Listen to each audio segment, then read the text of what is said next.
next topic is also really interesting. It's imaging, optics, and harsh environments.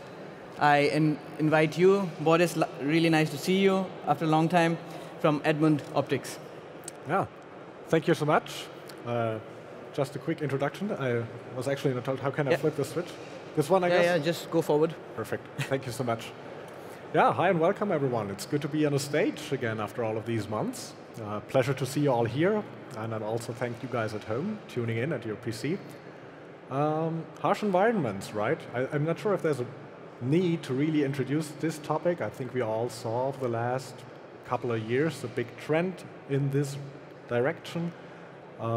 Machine vision systems are getting deployed in harsh environments, right? Outside or even on the factory floor, or also highly sensitive instrument, like a 3D stereo camera, calibrated systems they put on robots, and all of a sudden you have to worry about a whole lot of new things. And in today's presentation, I would like to address these things less from an application point of view, but really I just want to shed some light on what's actually going on at Edmund, what's going on in the head of the optical designer, the optomechanical designer. How can we ensure that these systems really work that you're trying to deploy? So within harsh environments, it's a topic with different dimensions, right? We can talk about shock and vibration, we can talk about temperature changes, and these are going to be the topics for today. We could also talk about humidity. We could talk about stray light, especially for outdoor application. You know, sometimes the sun is in your field of view, sometimes it's outside. Sometimes it's outside, but it still causes problems. Lots of interesting stuff to talk about, but we're limited to 20 minutes, or 15 actually. Sorry, don't worry. So yeah, we're going to talk shock and vibration and temperatures today. One quick last word on humidity, because we just launched our new CW series, which are waterproof lenses, and they were awarded yesterday with the Inspect Award, which is a community award. So I guess you guys voted for us and gave us your vote. So just a quick thank you for that. We have a great product demonstration over there in the other hall. Please make sure to check it out.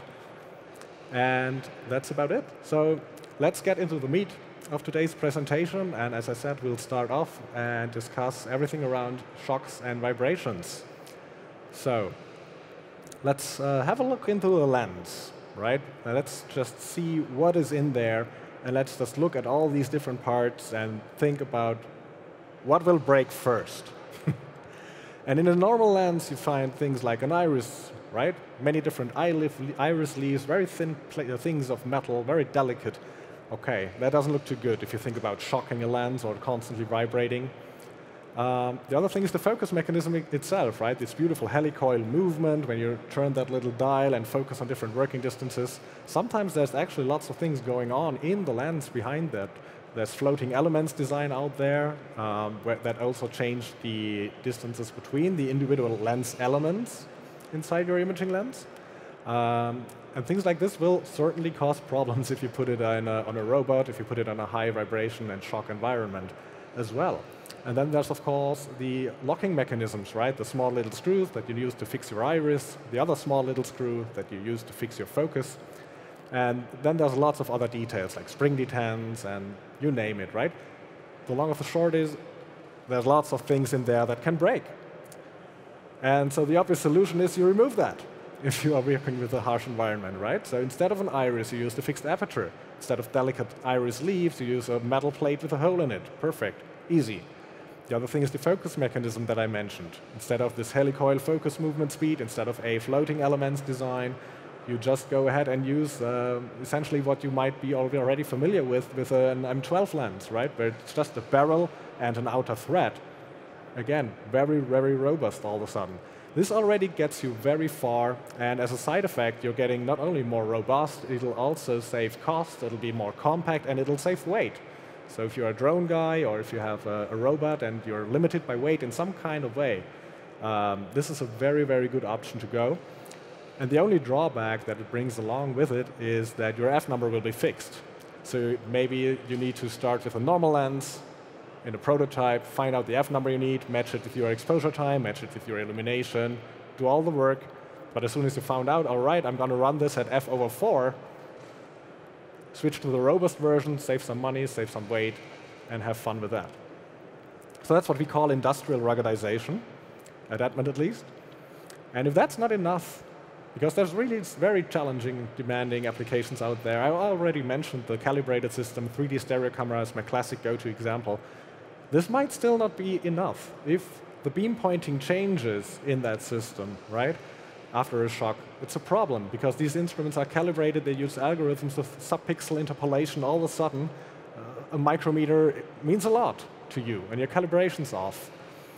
So in order to also solve this kinds of applications and give you a good optic in your hand to solve that, you can go one step further, and you now all of a sudden add glue to the game. You glue every single optic in place, right? So the things don't move anymore, or at least they return to the position where they are supposed to be. And the second thing is the focus mechanism, right? On that left picture here on the CI series, it's really just a few small screws that hold things in place. It's not good enough for these highly sensitive instruments. So you got to go one step further, and the solution that we came up with, that we implemented, is this nice focus locking clamp, where you can just use an Allen key and clamp it down all around. The torque is applied, the force is applied to hold it in place all around it. It's no longer just 3 points of contact. It's really clamped down nice and perfectly.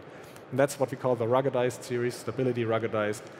And we did some nice measurements on those just to see that it's really accurately working. We did that in the prototyping phase, of course, but we're still doing it with our catalog products that we sell today to make sure that these things really work. So we're testing that these things really guarantee the beam pointing stability, and everything stays at the very same place, even on the sub-pixel level.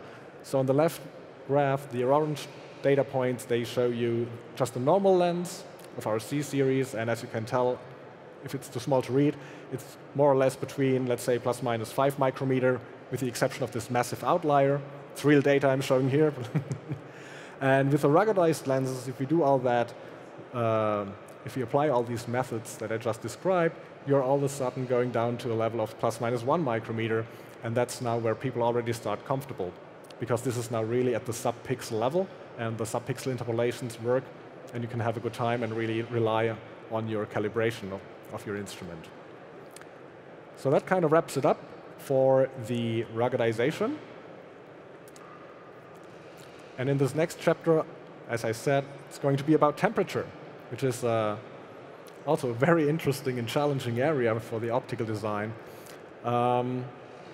First of all, you might have already noticed if you had to deal with an application, if you had to solve something that was very sensitive to temperature, or at least it was exposed to a wide variety of different temperatures, the first thing you want to do is you look into the data sheet, right? And maybe you're already disappointed at this very first step, because there's actually not a temperature spec in there. Okay. Sometimes you are happy to find a storage temperature spec. Okay, but that also doesn't tell you a lot, maybe. You're still worried. And sometimes you're lucky and there's storage temperature and an operating temperature, but to be honest, the operating temperature also doesn't tell you how your image is going to deteriorate over temperature. Are you getting a massive defocus if you only change your temperature by 1 degree, or do you only have to start to worry about it if it's 10 degrees off? And what about if you really want to go from minus 10 to plus 50, for example? Does the thing break? Probably not. It's an operating temperature. But what about the thermal defocus? Do you still have the image quality that you have at 20 degrees, where you assembled your instrument? Those are all pretty tough questions to answer, and you won't find these answers in any data sheet, in any of a standard lens, because it is a tough question to answer that involves weeks of analysis, to be honest. Because let's have another look at this lens here and think about what is actually changing when we change temperature of that system. Just look at the glass elements, right? Their thickness will change, the material will expand as you increase temperature. At the end of the day, the focal length of each individual lens element is going to change, and as a result, the entire focal length and focus position of your image is going to change. That's what we call thermal defocus. And then the next thing is that also your lens distances between each other are going to change as things expand and contract again. And that's also certainly not accounted for necessarily, at least at a given standard lens that you buy off the shelf. And then the third thing is the index of diffraction of your material itself, the glass, is going to change as well. So it's already a pretty long list here. And if you start to include the mechanical design, the list just gets longer because all of a sudden the seats of your elements expand, the optics is looser, they might shift not 1 centimeter, sorry, but a micrometer. And all of a sudden you have to deal with decentered elements, which again affects image quality. There might be tips, there might be tilts, the air gaps change again, and to sum it up, everything, simply just about everything is about to change if you change temperature. And so what can you do to actually overcome this? Well, you can design an athermal lens. It can certainly be done. This is really where you look at the coefficient of thermal expansion of all the different materials that you use, the glasses and the metal. You think about where do things move? How do I seat the lens? How do I deal with decentration? How do I drive sensitivity out of that optical design so that it doesn't matter for image quality if it expands a bit and the optic is off by a micron or 5 micron? You can do all of this, but again, it is leading to longer design cycles. We're talking about a few weeks of work for each optical design, in-depth analysis. It might also limit you in the choice of your materials. Certain glass types can't be done. It limits you in the way you design an achromat in there, because all of a sudden, if you change temperature, those things, one expands more than the other. You induce stress in your system. Up to a point, if you go to very small temperatures, low temperatures, minus 20 degrees, the achromat might just burst. It might lead to higher cost because you're limited in your choice of materials, right? And depending on which exact parameter you're looking at, is it MTF performance, is it beam pointing stability, where does my centroid go if I change 10 degrees C, right? Depending on what you're interested in, there might not even be any standard piece of equipment that you can just buy and verify that. So it's a pretty young field in one way. And it might be that you just have to end up with a custom-developed metrology solution for you that really measures what you're interested in to ensure that this lens really works in your application. So, and even if you do that, or well, even if we do that for you, that still leads us only to the next step, right? Because even if the lens is athermal, how is it mounted? What material is your camera mount made of? Does that fit to the lens, right? If you have a camera mount that is steel, that's different from a camera mount that's aluminum. And if your sensor in your camera is moving in this direction with increasing temperature, well, maybe the optics also move in this direction, then you're great. But what if it doesn't match, right? So it's not even enough to do all this work on the optical design itself. It's an in-depth discussion, really. And this is why nobody is essentially doing it for standard parts. And on the custom side, however, if you have half a year of development time, we're certainly happy to have all these discussions. But please bear in mind, it takes a lot of time and it takes a lot of work, and not only from our end, also from the camera end, because we really need to understand the interface. We need to understand what's moving where and how can we fight this to ensure the image quality is stable over the range you need. And yeah, so in the end, for standard part, it might just be the best to just take it and use it and test it, try and error. But if you have the time, or if it's too much work, we're also happy, of course, to support you with all the analysis you could think of. We have a great team over in Tucson, Arizona, also a great team in China. And we also expanded our team here in Mainz to answer all of this kind of questions. And just a quick picture at the end. In Tucson, we already had our design center. We just opened a new facility that is addressing all of these advanced topics for imaging lenses, for any kind of other advanced assembly, really, when it comes to optic. So that was great to see. It was, generally speaking, very great to see how Edmund internally we were able to utilize all of that expertise and put it into product. And it was even better to see how you guys and the integrators out there and the system developers put this into products, into systems. And it was great to see how, in which environments they are used, and there's a wide variety. And it's really impressive to see that it really works. And so no matter what your preferred way is, try and error or in-depth analysis up front, whether it is custom or whether it's a standard product that might work for you. We're really happy to have that conversation with you and make sure that these things work out for you in the end. So, last note, I'm really happy to also say that the first product from this group also is now out and we have the world premiere. It's in our shelf over there in the other hall, our first 2 athermal lenses that really work from -10 to +50 degrees without any notion of focus shift, no thermal defocus. MTF is staying constant over the entire range. So if you want to check that out live, please come by, stop at our booth, and we're happy to show it to you and talk to you about it at all the level of detail that you care about. That brings me to the end. Thanks so much for being here in Stuttgart with us. Thanks so much for tuning in. And yeah, enjoy the rest of this show. Thank you. Thank you for the talk, Boris. That was quite complicated, but very interesting. Are there any questions in the house? So, if no questions in the house, then I would again jump in, because this just, if there are so many variables, yes, how do you manage to test it? You mean in the first step as analysis? Then the answer is Monte Carlo simulations. Okay. Yes. But when you have the finished product, because the variability is so high.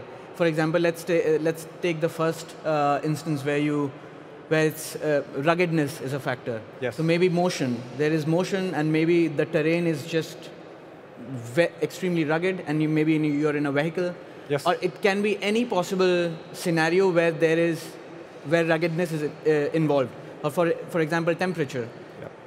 How do you, I mean, you said that the first prototype is there, we can go and check it. How did you actually test it? How do you say that it works and it will work? Yes, this is a very good question indeed, on both ends. And actually, to some extent, the answer is the same to both ruggedization and athermalization, because it's in-house developed metrology. By now, you can actually also, over the last year or two, there's also some commercial systems available from the players like Optics, for example, where you can put a lens inside and you can measure MTF while you change temperature. At the time we were discussing these things, that was not available, so we developed it all in-house, and that's both accurate for ruggedization and for temperature. So that's also always a very interesting point of, especially for ruggedizations with vibrations. Yes. Most of the time, I think this is very accurate for all of the optical manufacturers. You take them, you shake them on their shaker table, which is commercially available and very well known for many years, and then you measure MTF performance with a standard piece of equipment before and after, and that's how you want to make sure that it works. And the same applies to mechanical shock, not only to vibration. You also have a drop test, boom, you just drop it on the floor. It's a bit more elegant, but you test it again before and after. I mean, you cannot measure MTF during the shock anyway. But for temperature, this is a very interesting question, because it's two different questions, right? Can I take a lens, put it in a box, install it in the system, ship it all around the world in a plane, it goes down to -20 degrees, all right, now you are all of a sudden in the desert, you put it out again, you unpack it. Does it still work? That's one question. The other thing is, what happens if the temperature changes during the image acquisition? Yes. Yeah? Day and night cycle, there's a cloud. Yes. And that requires two different sets of metrology as well. And the in situ measurement of the MTF is also something that we developed in-house, because it just wasn't available at the time. And you said that because there are several components, you need to understand how these components react with each other, not stand alone. Yes. And so you test each of these components if they are working according to your calculations, and then you test the assembly as well. On the component level, we don't need to do any measurements, because the glass catalogs are very well defined. You can get the coefficient of thermal expansion for this glass and this glass and this glass, and you can get it for steel, and you can get it for aluminum and all the other kinds of metals that you would be interested to use. So this is analyzed, and then that's good. But there's we don't measure the single element lens, right? And its CTE. Well, we did it on some certain special cases when the analysis showed that, all right, this is extremely sensitive. If this CTE is off by a very small percentage, if this data in the data sheet for the glass is off by a little bit, it won't work anymore. Then you have two options. Either you throw it away immediately and look for something that is less sensitive, or you really buy some glass yourself and you measure it yourself. And we've done both, depending on what's best for the project. Perfect. Thank you. That was, I mean, I'm satisfied, but I would like to ask you some more questions offline. You know, so you're always welcome. You're always welcome. Thank you. So we had planned another session, but unfortunately, this cannot happen anymore. So I would ask you for your leave. Please give him a round of applause. Thank you very much again. I hope you enjoyed the session. Thank you.